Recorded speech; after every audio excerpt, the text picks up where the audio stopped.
제가 늘 이렇게 레위기를 할 때마다 이렇게 계속해서 말씀드리는 거 있었는데요. 구약 이스라엘에는 5개의 제사 방법이 있고 또 7개의 절기가 있다라고 이렇게 말씀을 드렸습니다. 5가지 제사법은 1장에서 시작해서 7장까지 이렇게 평신도와 또 제사장이 봐야 될 부분들 이렇게 2번에 걸쳐서 이렇게 지침이 주어지고 이제 7장에서 이제 5가지 제사법에 대해서는 이제 마감을 합니다.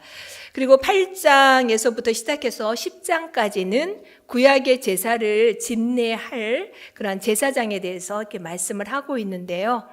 오늘 본문은 제사장 위임식에 대한 내용으로 아론과 그 아들들을 최초의 제사장으로 세우는 내용입니다. 여러분, 최초의 제사장이라고 제가 말씀을 드렸는데요. 그렇다면 그 이전에는 제사가 없었을까요?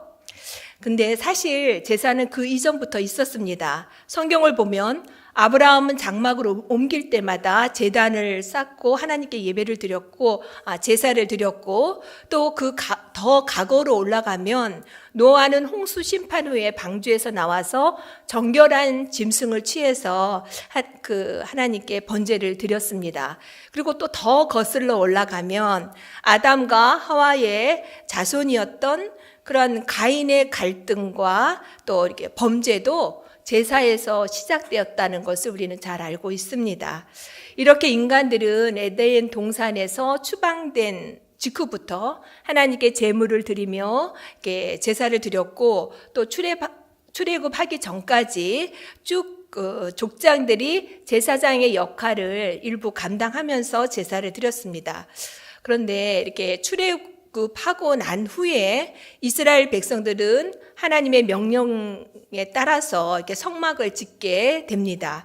출애굽기 29장 43절을 보면 하나님께서 이렇게 말씀하시죠. 내가 여기가 바로 성막입니다.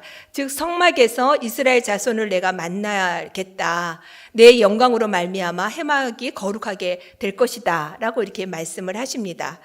하나님께서 이스라엘 백성들을 만나기 위해서 성막에 임재하시고 또 이스라엘 백성들의 그 진영 안으로 거하시면서 이스라엘 백성들은 매일 하나님께 제사를 드려야 했습니다. 존귀와 영광, 능력의 본체이신 하나님이 이스라엘의 그 진영 안에 거한다는 거, 임재하신다는 거, 또 이스라엘 백성들을 만나 주신다는 거, 큰 축복이고 영광이 아닐 수 없습니다. 그런데 문제는 그 하나님이 너무나 거룩하시기 때문에 죄인인 인간들이 가까이 할 수 없다는 것입니다. 하나님의 거룩함은 맹렬하게 소멸하는 불이었고 또 강력한 에너지와 같아서 거룩하지 않은 존재가 하나님을 만나는 것은 굉장히 위험한 일이었고 또 큰 두려움이었습니다. 그렇다면 죄인인 인간들이 거룩한 하나님의 임재를 어떻게 감당하고 또 어떻게 하나님 앞에 가까이 나아갈 수 있을까? 이때 이스라엘 백성들이 하나님께 나아갈 수 있는 그런 길을 하나님께서 제시해 주셨는데요. 그게 바로 이 제사장을 세우는 거, 제사장이라는 중보자를 이렇게 세워서 그 하나님과 인간 사이에 이렇게 길을 이렇게 마련해 주십니다. 제사장은 라틴어로 폰티펙스라고 하는데요. 이 폰티펙스라는 단어는 이런 뜻을 갖고 있습니다. 아주 강력하고 긍정적인 목적을 가지고 적극적으로 다리를 놓는 사람이라는 뜻을 가지고 있습니다. 제사장은 단절된, 끊어진 이곳과 저곳을 연결해주는 다리와 같은 역할을 했습니다. 바로 하나님과 인간 사이에 중간에 서서 중보자가 되어 하나님과 인간들을 연결해주고 또 소통하게 했습니다. 구약의 제사장은 바로 죄로 인해 관계가 끊어진 하나님과 우리 사이에서 생명을 던져 화목하게 하고 또 관계를 회복시켜 주신 바로 예수 그리스도를 예표하고 있습니다. 그리고 또한 주님은 오늘날 우리를 향해서 왕 같은 제사장이라고 이렇게 불러주십니다. 베드로전서 2장 5절 말씀을 보면 너희도 산돌같이 신령한 집으로 세워지고 예수 그리스도로 말미암아 하나님이 기쁘게 받으실 신령한 제사를 드릴 거룩한 제사장이 될지니라, 이렇게 말씀하셨고요. 또 우리가 잘 알고 있고 또 좋아하는 말씀, 베드로전서 2장 9절에서는 오직 너희는 택하신 족속이요 왕같은 제사장이요 거룩한 나라요 그의 소유된 백성이다 라고 말씀하셨습니다. 그리고 하나 더 이렇게 말씀을 찾아보면요, 요한복음 5장 9절에서 10절에서는 예수 그리스도께서 우리를 피로 사서 하나님께 드리고 하나님 앞에서 나라와 제사장으로 삼았다라고 말씀합니다. 왕 같은 제사장, 참으로 이렇게 놀랍고 또 황송한 그러한 부르심이 아닐 수 없죠. 그런데 우리가 이 왕 같은 제사장이라는 문구에서 강조점, 방점을 찍어야 할 분은 왕이라는 그런 부분이 아니라 다리를 놓는 사람, 중보자의 의미를 갖는 제사장에 찍어야 됨을 잊지 마시기 바랍니다.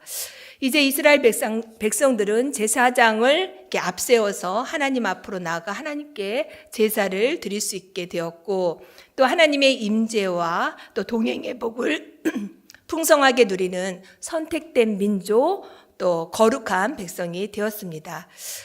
이렇게 출애굽 이후에 모세 때부터 제사장이라는 직분이 이렇게 세워지게 되었고요.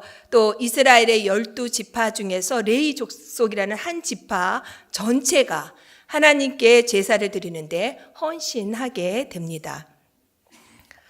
오늘 본문은 하나님과 인간을 연결해주는 중요한 역할을 하는 제사장을 이렇게 세우고 또 위임하는 그러한 내용의 한 부분입니다.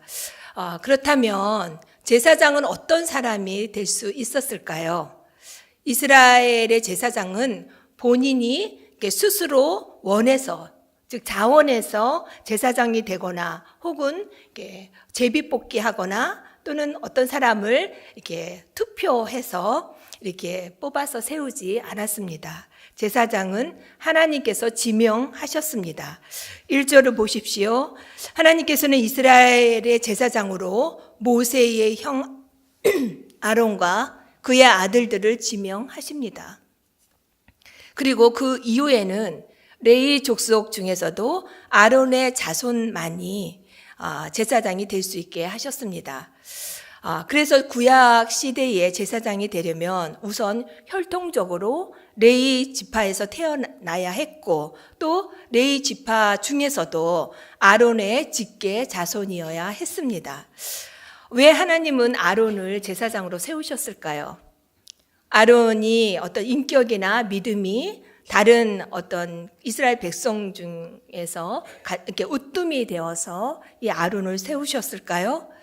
그런데 금송아지 그 우상 숭배 사건에서 이렇게 보여준 아론의 리더십을 볼 때 그건 아닌 것 같습니다. 하나님께서 제사장을 처음 세우시면서 아론과 그 아들들로 한다고 하나님께서는 그렇게 못을 박아 놓으셨습니다. 이것은 하나님이 정하신 방법이고 질서입니다. 아론과 그의 직계 자손들은 그들이 거룩하고 의롭고 또 어떤 인격적인 부분에 있어서 뛰어나기 때문에 제사장으로 세워진 것이 아니라 하나님께서 제사장으로 지명하여 부르셨기 때문에 제사장이 되었습니다. 아론과 그의 아들들, 그리고 그 뒤를 이어서 계속해서 제사장으로 세워질 아론의 후예들은 온전했기 때문에 세워진 것이 아니라 제사장으로 세워졌기 때문에 그 부르심에 합당하게 되도록 더욱 거룩하고 또 성결해야 했고, 또 백성들 앞에서 하나님을 믿고 섬기는 데 있어서 이런 어떤 모범과 또 모델이 되어야 했습니다. 그래서 아론이 제사장으로 지명받은 것, 본인에게는 더할 나위 없는 영광이고 은혜였지만 동시에 큰 책임과 의무가 뒤따르는 일이기도 했습니다. 앞에서도 언급했지만 주님은 우리를 왕같은 제사장이라고 불러주십니다.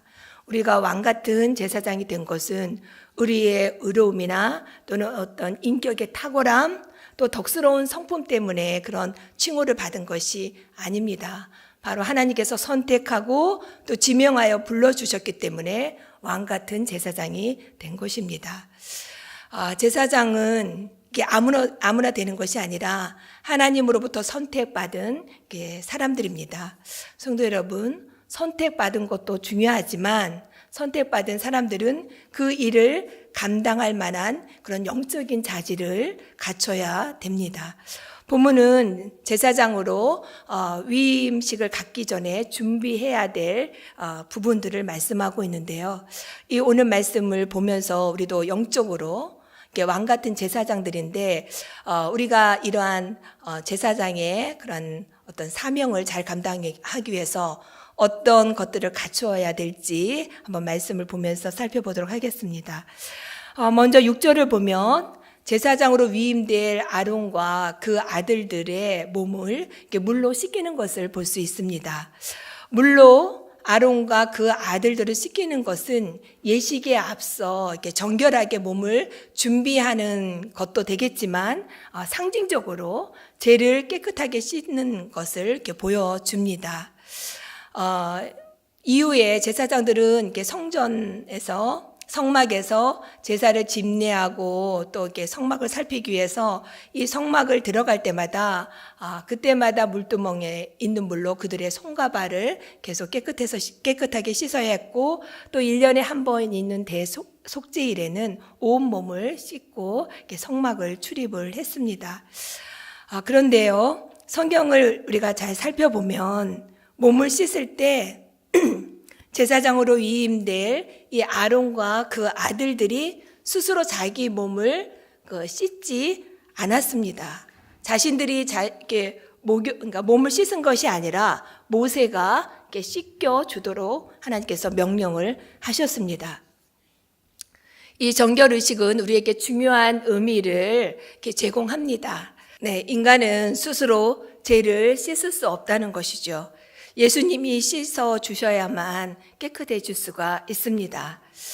구약의 제사장이 위임식에 앞서 몸을 깨끗하게 씻김을 받았듯이 영적 제사장이고 또 왕 같은 제사장인 우리들은 바로 예수 그리스도의 보혈과 또 그 이름을 힘입어서 죄에서 씻김을 받았고 또 의롭다 칭함을 받았습니다. 바울은 고린도전서 6장 11절에서 주 예수 그리스도의 이름과 우리 하나님의 성령 안에서 씻음과 거룩함과 의롭다 하심을 얻었느니라 라고 이렇게 말씀합니다. 계속 말씀을 보면요, 몸을 씻는 것뿐만 아니라 제사장이 복장을 입는 것, 또 아론 스스로가 하는 것이 아니라 모세가 입혀주는 것을 우리가 볼 수가 있습니다. 모세가 몸도 씻겨주고 또 모세가 제사장 의복도 입혀주죠. 모세는 깨끗해진 아론의 몸 위에 제사장 옷을 입혀줍니다. 제사장은 세마포 속옷과 청색 겉옷, 또 띠, 또 각기 다른 색깔로 되어 있는 12개의 보석이 박혀있는 에봇과 그리고 흉배, 그리고 우림과 둠밈, 그리고 머리에는 금패가 붙어있는 거룩한 간을 씁니다. 오늘날 목사의 가운과는 비교되지 않는 굉장히 화려하고 아름다운 복장입니다. 아론에게 입혀줄 이런 아름답고 화려한 옷은 대제사장으로 모든 영예와 영광뿐만 아니라 또 제사장의 직분이 얼마나 중요하고 또 거룩한지를 상징적으로 보여주고 있습니다.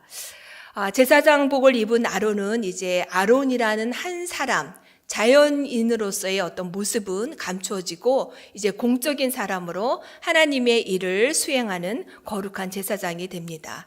제사장 의복은 제사장의 허물과 또 수치, 연약함 등 모든 부족함을 가리고 하나님 앞에 당당하게 설 수 있는 그런 자격을 부여해 주는 옷이었습니다. 그래서 아무리 대제사장이라도 또 제사장이라고 할지라도 이 제사장복을 입지 않고서는 제사를 집례하거나 하나님 앞에 설 수가 없었습니다. 고대 사회에서는 신분에 따라서 입는 옷이 달랐습니다. 왕과 신하가 입는 옷이 달랐고 또 결혼하기 전과 결혼 후 입는 옷이 달랐습니다. 오늘날에서도 복장을 통해서 우리가 그 사람의 직책이나 직업을 이렇게 가름하는 경우가 많이 있는데요. 경찰들은 경찰복을 입고 또 의사는 의사 가운을 입고 진료를 합니다. 법관도 법복을 입고 재판에 임합니다. 이런 복장들은 그 일을 하는 사람들의 신분과 권위를 드러내 줍니다. 사랑하는 성도 여러분, 우리는 예수님 때문에 하나님의 자녀가 되었고 또 왕 같은 제사장의 그런 직임을 얻었습니다. 그렇다면 우리는 어떤 옷을 입어야 할까요? 로마서 13장 14절에 보면요. 오직 주 예수 그리스도로 옷 입고 정욕을 위하여 육신의 일을 도모하지 말라. 이렇게 말씀하고 있고요. 또 갈라디아서 3장 27절에는 누구든지 그리스도와 합하여 세례를 받은 자는 그리스도로 옷 입었느니라. 이렇게 말씀을 합니다.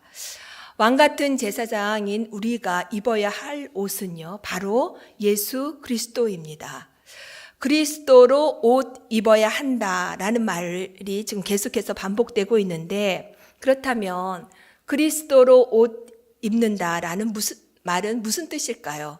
이 말은 그리스도의 특징과 그런 덕목을 취하고 또 그 가르침을 따라서 그리스도와 같이 되는 것을 의미합니다. 즉 그리스도로 옷 입는다라는 말은 그리스도를 닮아가는 삶, 그리스도를 닮아가며 살아간다는 그런 뜻을 가지고 있습니다. 우리들의 실제 삶 속에서 작은 예수로 살아가는 것, 그리스도를 드러낼 수 있는 모습을 가지는 것, 그래서 성경책을 가지고 교회 건물을 출입해서 그리스도인이라고 이렇게 불려지는 것이 아니라 세상과 구별되는 독특한 기독교적인 어떤 생활 양식과 가치관 그리고 문화, 언어들을 가지고 그리고 그것을 통하여서 그리스도인이라고 불려지는 그런 삶이 바로 그리스도로 옷 입는 그런 삶이 되는 것입니다. 세 번째로 모세는 간유를 가져다가 성막과 그 안에 있는 모든 기구에 기름을 발라서 거룩하게 하고 마지막으로 제사장에게 기름을 부었습니다. 기름 붓는 것은 성별과 임직이라는 두 가지의 의미가 있습니다. 즉 제사장을 구별하여 거룩하게 하였다, 성별했다라는 뜻, 그리고 또 그에게 능력과 권위를 위임하신다는 그런 뜻을 가지고 있습니다.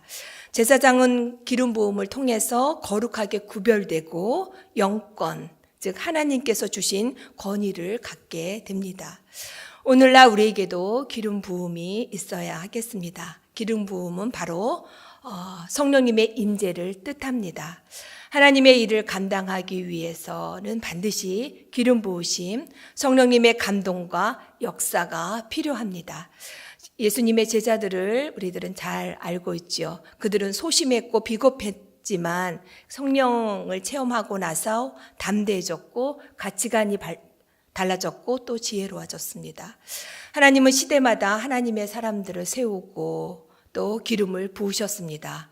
성령님의 역사 없이는 능력 있게 사명을 감당할 수 없기에 우리는 기름 부으심과 또 성령님의 임재를 사모하고 또 간구해야 합니다. 10절에서 12절까지의 말씀을 보면 거룩하게 하고라는 말이 계속해서 반복됩니다. 3번이나 반복되는데 이것은 이 부분이 굉장히 중요하기 때문에 이렇게 강조하고 있죠. 하나님의 사람은 무엇보다도 먼저 거룩해야 됨을 강조하고 있습니다. 성도 여러분, 오늘날 성도와 또 교회가 세상에서 권위가 바닥을 치고 또 영향력을 상실한 것은 바로 거룩함을 잃어버렸기 때문입니다. 그리고 능력 없이 살아가는 것은 성령 충만하지 않기 때문입니다. 우리가 거룩의 능력을 상실하게 되면 또 성령 충만하지 않으면 우리는 밟히는 소금으로 전락합니다. 말씀을 정리하겠습니다. 우리 모두는 영과 진리로 예배할 뿐만 아니라 또 우리를 산 제물로 드릴 왕 같은 제사장입니다. 제사장은 하나님의 일을 감당하기 위해서 택함받은 사람이고, 택함받은 것도 중요하고 감사하지만 그에 걸맞는 그런 자질과 또 삶을 살아가는 것이 중요합니다. 구약에서 제사장을 위임할 때 몸을 깨끗하게 씻었고 또 제사장의 옷을 입고 기름을 부었습니다. 우리도 왕 같은 제사장으로서 정결함을 유지하고 또 의와 진리에 합당한 그런 삶을 살아서 거룩한 그리스도로 옷 입고 늘 성령 충만해서 하나님과 이웃 또 이 세상의 다리를 놓는 왕 같은 제사장으로 힘있게 살아가는 저와 여러분 되기를 바랍니다. 기도하겠습니다. 하나님 아버지, 우리를 택하여 주시고 또 영광과 존귀, 왕 같은 제사장으로 삼아 주심에 감사를 드립니다. 정결한 제사장으로 주님 앞에 나아가 세상과 이웃들을 향해 다리 놓게 하시고 또 소통과 화평을 이루어가는 저희 모두가 되게 인도하여 주시옵소서. 우리의 대제사장이 되시는 예수 그리스도의 이름으로 기도드립니다. 아멘.